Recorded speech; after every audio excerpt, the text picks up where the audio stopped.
आपको लोटा भर के जल चढ़ाने का फायदा क्या हुआ है? अब सुनना, पूरे भारत के लोग और पूरे देश विदेश में बैठे हुए जितने भक्त इस आस्था चैनल के माध्यम से कथा सुन रहे हैं, महाराज भगवान का एक नाम है भिक्षुवर, और भिक्षुवर अवतार की कथा कल चल रही थी। भगवान शंकर जब सत्यारथ के मर जाने के बाद उसकी धर्म पत्नी गर्भ से थी, और वह धर्म पत्नी भी बच्चे को जन्म देकर घाट पर छोड़कर जब पानी पीने के लिए गई तो घड़ियाल ने, मगर ने उसको पकड़ लिया और वो धर्म पत्नी भी मर गई। पार्वती जी के मन में संशय आ गया था, पार्वती जी के मन में संशय प्रकट हो गया था कि ये शंकर भगवान की उपासना करता है, ये शिव का भजन करता है। राजा सत्यारथ शंकर भगवान को जल चढ़ाता है, राजा सत्यारथ भगवान शंकर की आराधना करता है, शिव की आराधना करता है। उसके बाद भी इसके प्राण छूट गए। इसकी धर्म पत्नी वो भी भगवत भजन में डूबी रहती है, उसके प्राण छूट गए। इसकी राज सत्ता चली गई, उसका वैभव चले गया, उसका बच्चा नदी के घाट पर पड़ा हुआ है। शिवजी के सामने प्रश्न का अंबार था, भगवान शंकर के सामने ढेर प्रश्न थे।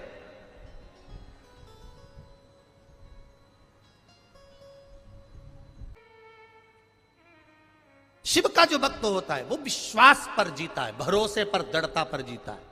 दुनिया कुछ भी कहे, वो अपनी भरोसा, अपनी दृढ़ता शंकर के चरणों में रखता है, शिव के चरण।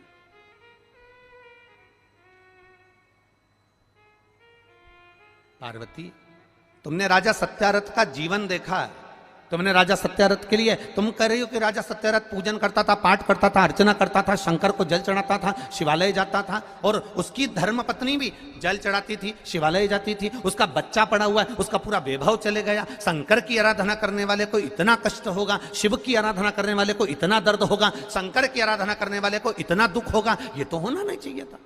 ये दुख कैसे आया?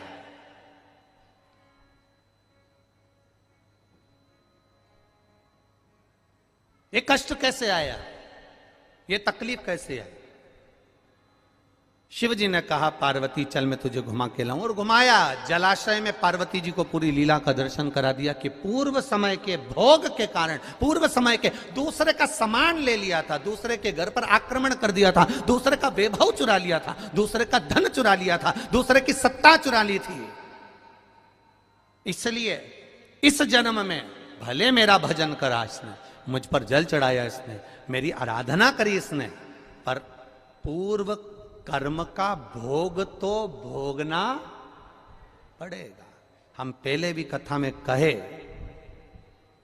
तुम वेद पुराण को मानो ना मानो,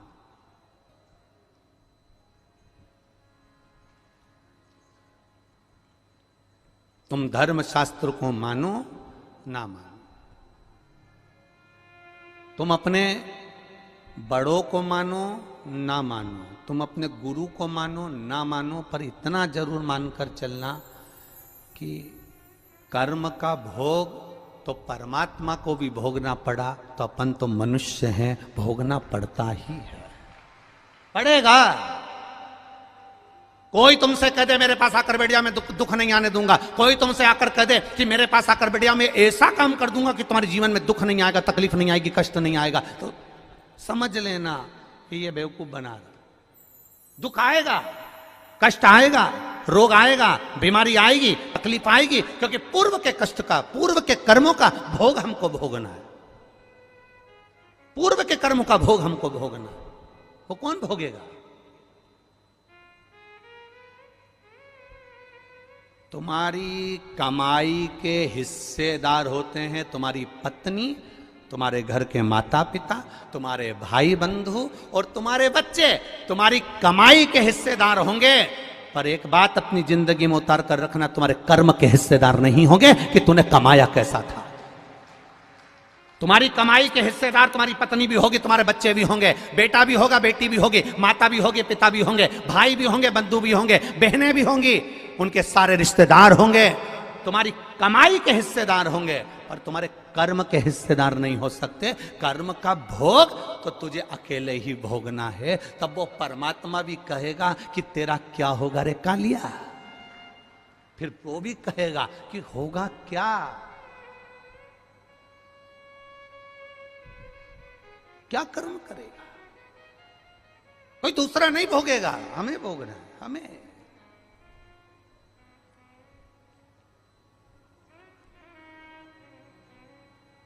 महाराज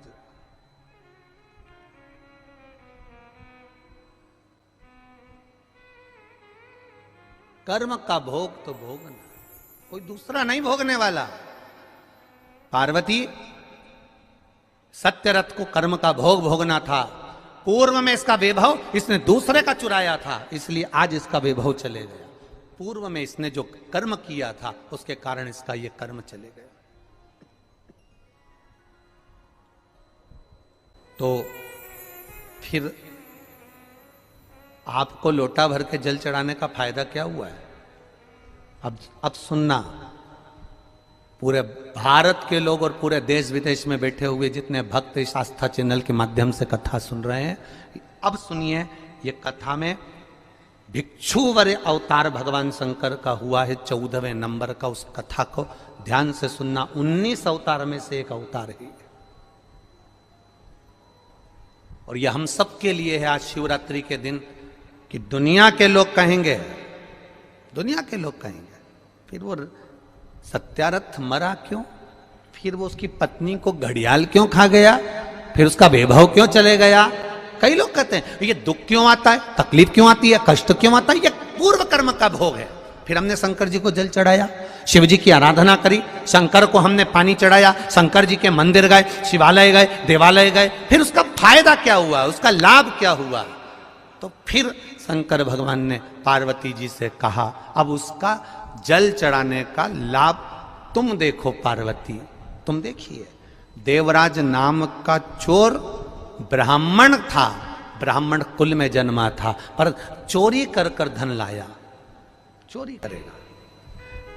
भगवान ने जितना बड़ा पेट दिया है ना, 1 बीता का दिया तो 1 बीता का, 2 बीता का दिया तो 2 बीता का, जितना बड़ा पेट दिया है भगवान ने उसको पेट भरने के, पेट दिया तो पेट भरने के लिए भगवान ने उसको भोजन भी दिया। ये पेट भरने की जवाबदारी तो मेरे भोलेनाथ की है, पर पेटी भरने की जवाबदारी मेरे भोलेनाथ की नहीं है। तो बस इस पेट से हटकर जब दूसरा कहीं काम, लोभ, आसक्ति, वासना, तृष्णा, देवराज के साथ हुआ क्या था? देवराज की पत्नी थी, बच्चे थे, जो पत्नी थी, बच्चे थे, उनके पेट भरने की जवाबदारी भी भोलेनाथ की थी। भोलेनाथ ने पेट भरा, पर दिक्कत कहां खड़ी हो गई? जब देवराज अपनी बुद्धि को भ्रष्ट कर लिया। बुद्धि कब भ्रष्ट हुई? जब देवराज ने एक सुंदर कन्या को देख लिया, सुंदर स्त्री को देख लिया, स्त्री के चक्कर में पड़ गया। स्त्री ने कहा मुझे सुंदर सोने का हार ला कर दो, उसने हार ला कर दिया। मुझे सुंदर ये सामान ला कर दो, उसने ला कर दिया। अब उसके पास जितना धन था उसने खर्च कर दिया, अब कहां से लाएगा? तो उसने फिर चोरी करना प्रारंभ करा। जब अति होने लगती है, जब किसी चीज की जरूरत ज्यादा पड़ने लगती है, तब वो चोरी करना प्रारंभ कर। जल चढ़ाने का फल क्या है? शिव जी ने कहा देवराज की कथा याद रखो, शंकर जी के मंदिर में चोरी कर का धन लेकर गया, वापिस लौट कर आया, आने के बाद बेलपत्री के वृक्ष के नीचे बैठा था और स्वास्थ्य खराब हुआ, शरीर में ताप पड़ा, बीमारी हो गई, रोग हो गया, मर गया। मरा, शंकर जी ने उसके लिए नंदी लगाया, नंदी पर बैठकर वो कैलाश धाम गया। तो इसने तो पाप करा था, इसने तो चोरी करी थी, इसने तो ये चोरी का धन लाया था, और इसने तो कभी शंकर का गुणगान नहीं करा। फिर मरकर इसको कैलाश धाम कैसे मिल गया? तो देवराज ने भी ये प्रश्न किया। तो भगवान शंकर नंदी पकड़कर जब चल रहे थे तो नंदी जी बोल दिए, सुन देवराज, ये तेरा पुण्य नहीं है, ये तेरा पुण्य नहीं है देवराज, जो तुझे मिल रहा है कैलाश धाम, ये पुण्य है तेरी बूढ़ी माँ का, जो रोज शंकर के मंदिर जाती थी, लोटा भर के जल चढ़ाती थी, उसका पुण्य बेटे के हिस्से में आ गया। मत्स्य रथ क्यों चला गया? उसकी पत्नी क्यों चली गई? शंकर भगवान ने कहा यह कर्म का भोग था, कर्म का भोग, कर्म का भोग था। महाराज फिर लोटा भर जल चढ़ाने का फल क्या मिला इस सत्यरथ को? अब शिव जी ने कहा, सुन पार्वती, लोटा भर के जल चढ़ाने का फल क्या मिला? उसका फल ये है, अगर ये नारी गर्भ से होती, पानी पीने जाती और घड़ियाल इसको मार देता तो इसके घर में दिया जलाने वाला भी नहीं बचता, इसका पूरा वंश मिट जाता। इसके बच्चे का जन्म पहले करवाया, बच्चे का जन्म पहले करवा कर घाट पर सुलवाया। पानी पीने ये अकेली गई, इसको मगर ने पकड़ लिया, इसके बच्चे को संभाल कर रखा, क्योंकि इसने जो जल चढ़ाया था उस जल का फल ये मिलेगा कि इसके बच्चे को वापस वही वैभव फिर प्राप्त होगा। थोड़ा धैर्य रखना पड़ेगा, थोड़ा धीरज रखना पड़ेगा, थोड़ी सहनशीलता रखना पड़ेगी, थोड़ी आनंदता रखना पड़ेगी, थोड़ी सहजता रखना पड़ेगी। क्या देगा वो उसके ऊपर। आपका चढ़ाया हुआ एक लोटा जल क्या फल देता है, आपका चढ़ाया हुआ एक लोटा जल आपको क्या प्रदान करता है, ये आपको मालूम पड़ेगा कि आपने जो लोटा भर के जल चढ़ाया था उसका फल क्या मिला है, उसका आनंद क्या मिला है, उसका सुख क्या मिला है। शिव की कथा करें। पार्वती, अभी तुमने देखा कि सत्यारथ चले गया, अभी तुमने देखा कि उसकी धर्मपत्नी चली गई, अभी तुमने देखा कि उसका सारा वैभव चले गया। अब तुम पूछ रही हो कि शंकर भगवान को जल चढ़ाने का फल क्या है। अब मैं वो फल का दर्शन तुम्हें करा रहा हूं। और पार्वती, अब तुम रुको। इतने में माता पार्वती के सामने भगवान शंकर ने एक भिक्षुक का रूप धारण कर लिया, एक भिखारी का, एक भिक्षुक का रूप धारण करा। और भिक्षुक बनकर मेरा देव अधिदेव महादेव, भिक्षुक बनकर मेरा शंकर, भिक्षुक बनकर मेरा देव अधिदेव महादेव उस नदी के घाट पर पहुंच गए जहां पर राजा की धर्म पत्नी ने अपने बच्चे को जन्म दिया था। उस घाट पर पहुंचे। अब देखिएगा जरा एक लोटा जल का महत्व। इसलिए कहते हैं सारी समस्या का हल, सारी समस्या का हल एक लोटा जल का महत्व। देखिए, धर्म पत्नी ने बच्चे को जन्म दिया था, उस बच्चे को भगवान शंकर भिक्षुक बनकर, एक भिखारी का, एक भिक्षुक का रूप धारण कर कर उस बच्चे को गोदी में उठा लिए। एक नारी दूसरे घाट पर कपड़े धो रही थी, शिवजी उस बच्चे को लेकर उस नारी के पास पहुंच गए। अब एक लोटे जल का महत्व देख लीजिए।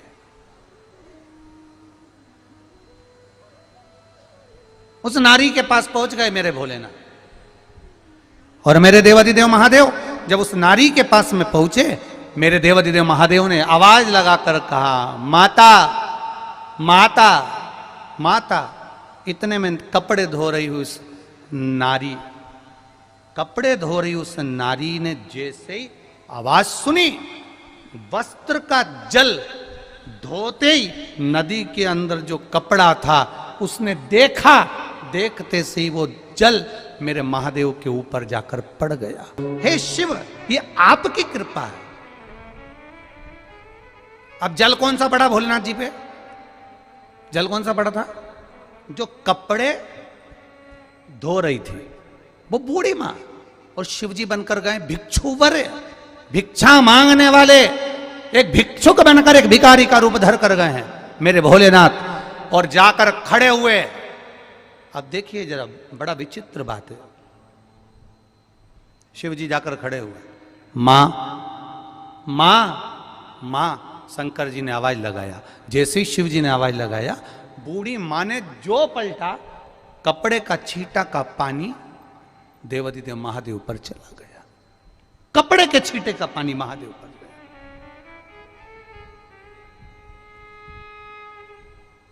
शिव जी मुस्कुरा रहे हैं, शंकर जी बहुत मुस्कुराए। पार्वती जी ऊपर से देख रही, गजब की लीला कर रहे हो महाराज, आज तो भिखारी का रूप रख लिया तुमने, भिक्षुक का। शंकर भगवान बोले, जैसा रूप रखा है वैसा जल भी चढ़ा है। शिव जी बोले कि जैसा रूप रखा है ना वैसा जल भी चढ़ा है। ये जल कोई साधारण है क्या?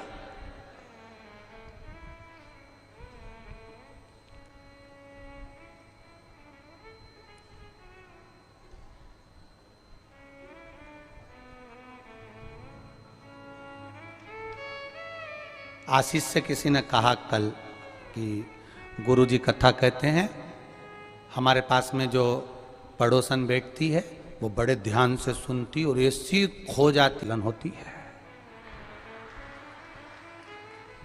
तो आशीष ने पूछ लिया,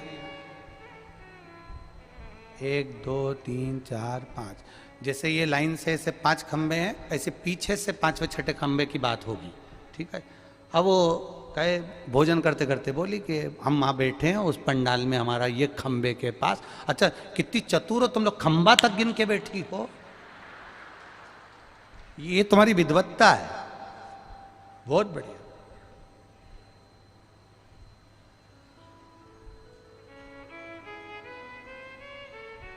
ये तुम्हारी विद्वत्ता है। आज एक माता जब दिखी आरती के समय पर, जब हम आरती कर आ रहे थे, तो खंबे में उसका जो तिलक था वो यहां से लाल कलर का ऐसा था और 2 पीले कलर का ऐसा था। तो हम थोड़ी देर रुककर पूछ लिए ये ऐसा क्यों है। कहने लगे कथा में बहुत सारे लोग खो रहे हैं तो हम सब ने डिजाइन ऐसी बना ली है, सभी की डिजाइन एक जैसी, कहीं तो मिलेंगे और ऐसे ही मिलेंगे। बस अपनी भी डिजाइन ऐसी ही है। जितने कथा सुनने आए हो ना, ये कहीं नहीं मिलोगे, कैलाश बाबा के दरवाजे पर, कैलाश अधिपति पर जरूर मिलोगे, ये निश्चित है। वो बुलाएगा महाराज। अब भिक्षुक बन गए, अब भिखारी का रूप ले लिए। शिव जी बोले अपने भक्त के उद्धार के लिए 1 लोटा जल जो चढ़ाया था उसके पिता ने, 1 लोटा जल जो उसकी माता ने चढ़ाया था, सारा वैभव उसका चले गया था। अब कोई बात नहीं, उस जल का कर मुझे चुकाना है, जल का कर अब मैं चुकाऊंगा। क्या दिया? अब भगवान शिव जी ने कह दिया, देवादिदेव महादेव ने कह दिया मां भिक्षाम दे। इतने में तो बुढ़िया को आ गया गुस्सा। अब शंकर भगवान ने भी जो रूप रखा था वो भी बूढ़े का रूप रखा था, बुजुर्ग का रूप रखा था। तो अब बुढ़िया को आया गुस्सा और बुढ़िया ने पलट कर, पहले तो वो छींटा दे दिया, पलट के बोली तेरी अपनी भी तो उम्र देख ले। अब महादेव तो महादेव खूब मुस्कुराए, हंसे, प्रसन्न हुए, क्योंकि शंकर का जो भक्त होता है वो बड़ा भोला होता है, बड़ा भोला। शिव जी ने देखा मेरा ओघड़ी, मेरा भोलेनाथ भिक्षु बनकर आया, भिक्षुक बनकर आया मेरा भोलेनाथ, और भिक्षुक बनकर मेरा विश्वनाथ जब सामने आकर खड़ा हो गया। मां कहती है क्या बात है बाबा?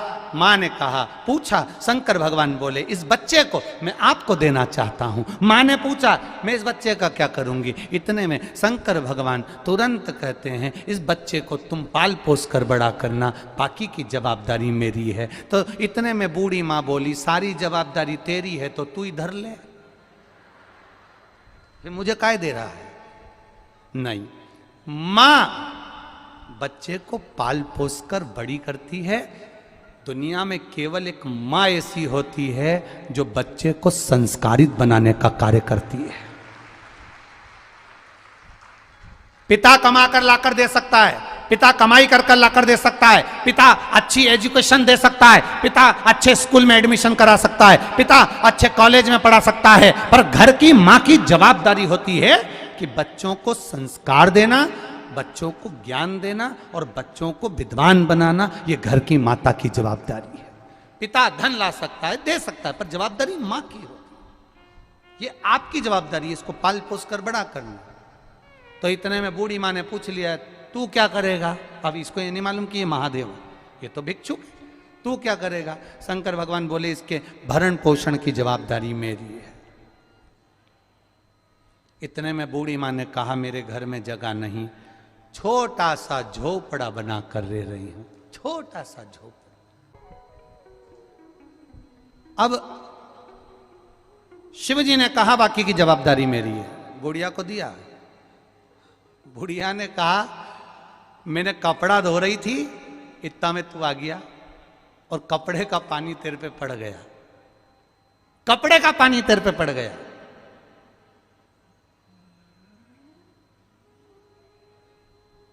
किसी के ऊपर कपड़े का पानी पड़ जाए तो उसे गुस्सा आता है,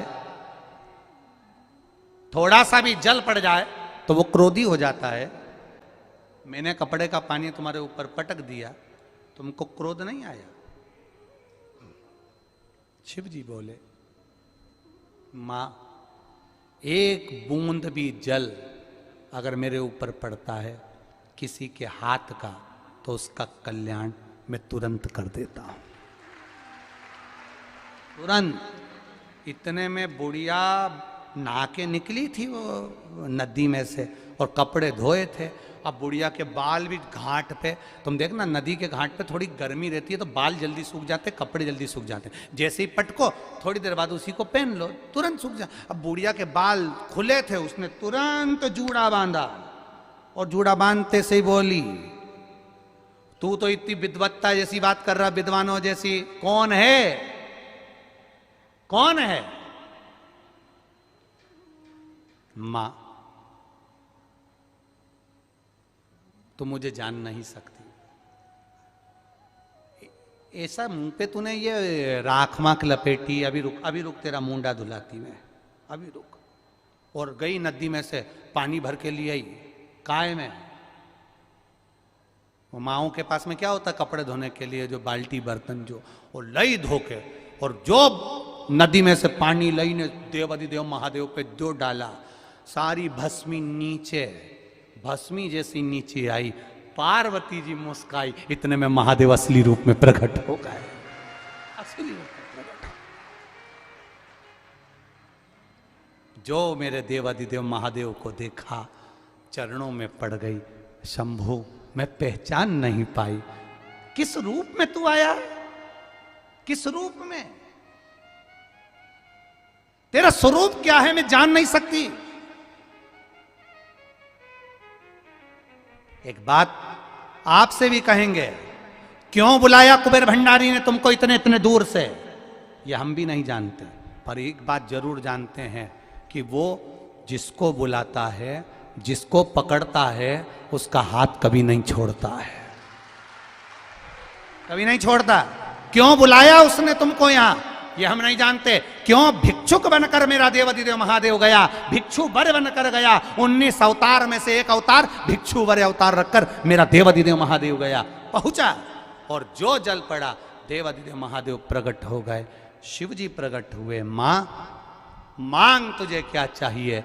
मां ने कहा कुछ नहीं चाहिए, अब आपका दर्शन हो गया, बस इतनी कृपा करना, इस बच्चे को मैं पाल पोस कर बड़ा कर दूंगी। पर ये है कौन? उस मां ने पूछा, तुम्हारा क्या रिश्तेदारी है इससे, क्या संबंध है तुम्हारा इससे, क्या संबंध? कई लोग कहते हैं सियोर वाले महाराज जी से तुम्हारा कोई संबंध है क्या, कोई रिश्तेदारी है क्या? तो दुनिया के लोग कह देते हैं रिश्तेदारी तो एक ही है, बस वो रिश्तेदारी कोई नहीं जान सकता। वो है जो महादेव का है वो हमारा है, और जो हमारा है वो महादेव का है। इससे बढ़कर कोई संबंध नहीं हो सकता, इससे बढ़कर कोई रिश्तेदारी नहीं हो सकती।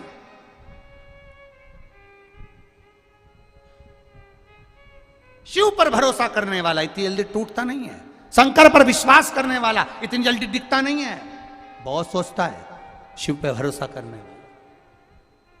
अब मां, मांग तुझे क्या चाहिए? बूढ़ी मां ने कहा नहीं मुझे कुछ नहीं चाहिए, बस अब ये पूछना चाहती हूं, मेरे ऊपर बस एक कृपा कर दो, मुझे ये बता दो कि इस बच्चे से तेरा संबंध क्या है। शंकर भगवान से पूछ रही, इस बालक से तुम्हारा संबंध क्या है, इस बच्चे से तुम्हारी रिश्तेदारी क्या है? शंकर भगवान बोले, इस बच्चे से मेरी रिश्तेदारी नहीं है, पर जो मनुष्य एक लोटा जल मेरे शिवालय में जाकर मुझ पर चढ़ाता है वो मेरा अपना रिश्तेदार 71 पीढ़ी तक बन जाता है। एक पीढ़ी का संबंध नहीं है तुम्हारा। उज्जैन के ऋण मुक्तेश्वर मंदिर में बड़े बड़े अक्षर में लिखा है, पत्थर से गुथा हुआ, कि शिव महापुराण की कथा सुनने वाला, शंकर भगवान पर एक लोटा जल चढ़ाने वाला, कोई टीवी पर सुने, फेसबुक पर सुने, यूट्यूब पर सुने, चाहे पंडाल में सुने, शिव महापुराण की कथा सुनने वाला शंकर भगवान की 71 पीढ़ी से जुड़ जाता है। अर्थात आपकी 71 पीढ़ी मेरे महादेव की पीढ़ियों में जुड़ा हुआ है। 71 पीढ़ी आपकी मेरे महादेव से जुड़ी हुई है। अब ये जल इसके पिता ने चढ़ाया, ये जल इसकी माता ने चढ़ाया, वही जल का फल मुझे देना है, उस जल का फल मुझे देना है। वो इसके पिता ने मेरे मंदिर में सफाई करी है, इसके पिता ने मेरे मंदिर में दीप लगाया है, इसके पिता ने मेरे मंदिर में बैठकर मेरा गुणगान करा है, उस गुणगान को मैं खाली नहीं जाने देता।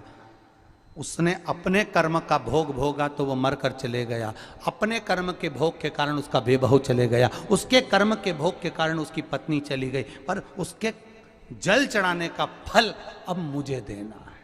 वो कहे, भोले बाबा तेरी नौकरी सबसे बढ़िया, सबसे खरी, तेरे दरवाजे की चाकरी सबसे बढ़िया है, सबसे